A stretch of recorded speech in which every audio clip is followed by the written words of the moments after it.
আসসালামু আলাইকুম everyone, welcome back to our channel. আজকে আমি দেখাবো বাসায় খুব সহজে তৈরি করা আলুর নাগেটের রেসিপি।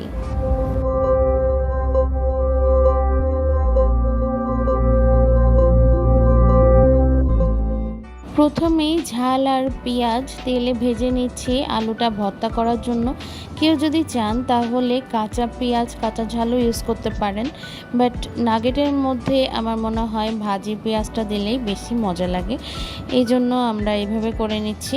আলুটা ভর্তা করে এই যে ছোট ছোট করে টুকরো করে নেওয়া হয়েছে, কয়টা আলুর চপ হবে সেজন্য।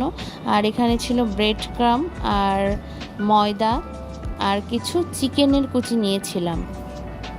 রেসিপিটা আসলে তন্নি আপু সবসময় বাচ্চাদেরকে টিফিনে দেওয়ার জন্য এটা খুব তাড়াতাড়ি তৈরি করে ফেলে, আর সেই জন্যই আমাদেরকেও মাঝে মাঝে এটি বানিয়ে খাওয়ায়। তো এটার বানানোর প্রসেসটা আমি আপনাদের সাথে শেয়ার করছি। ভর্তার যে ছোট ছোট টুকরাগুলো ছিল সেগুলোর মধ্যে তন্নি আপু একটু একটু করে চিকেন ঢুকিয়ে তারপর ময়দার মধ্যে একটা কোট দিয়ে সেটা একবার পানিতে চুবিয়ে নিয়ে সেটাকে আবার ময়দার মধ্যে চুবিয়ে তারপর ব্রেড ক্রামের মধ্যে দিয়ে ভালো করে চেপে চেপে ব্রেড ক্রাম লাগিয়ে সেটাকে আবার পানিতে দিয়ে আবার ব্রেড ক্রামের মধ্যে চুবাচ্ছে, মানে ময়দা আর ব্রেড ক্রাম দুইটাকেই ও ডাবল কোট করছিল। যেহেতু আমরা ডিম ইউজ করছি না, যাতে ভাজতে গেলে ছাড়িয়ে না যায় অথবা বেশি ক্রিস্পি হয়, এজন্য ডাবল কোট করে নেওয়া হচ্ছিল। সেম প্রসেসিংয়ে আমরা সবগুলো আলুর চপ বানিয়ে ফেলেছিলাম। এই যে দেখুন, আমি আপনাদের সুবিধার্থে আরেকবার করে দেখিয়ে দিচ্ছি। প্রথমে ময়দা থেকে পানিতে চুবিয়ে আবার ময়দায় চুবিয়ে তারপর সেটাকে ব্রেড ক্রামে দিয়ে তারপর আবার একবার পানিতে কোট করে তারপর লাস্টলি আবার ব্রেড ক্রামে চুবানো হয়েছে।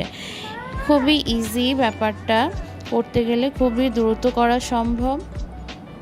সেম ওয়েতে সবগুলা চপ আমরা রেডি করে ফেলেছি। তারপর জোনারাও কিছু শেপ দিয়েছিল, কিছু কিছু হার্ট শেপ বানিয়েছিল।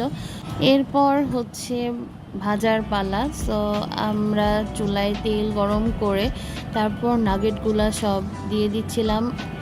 এখানে খেয়াল রাখতে হবে একসাথে বেশি নাগেট দেওয়া যাবে না, অল্প অল্প করে দিয়ে ভাজতে হবে আর হালকা আছে, না হলে ব্রেড ক্রামগুলো পুড়ে যাবে আর লাল হয়ে যাবে, ভেতরটা ভালোভাবে কুক হবে না। নাগেটগুলোর কালার যখন হালকা লাল লাল হয়ে যাবে তখন তুলে ফেলতে হবে। এই খাবারটি খুব দ্রুত বানানো সম্ভব, আর বাসার বাচ্চা থেকে শুরু করে বয়স্করা সবাই অনেক পছন্দ করে খায়। ইভেন এটা রোজার সময় ইফতারিতেও দেওয়া যাবে। সো আজকের ভিডিও এই পর্যন্তই। সবাই ভালো থাকবেন, সুস্থ থাকবেন, আমাদের জন্য দোয়া করবেন। আল্লাহ হাফিজ।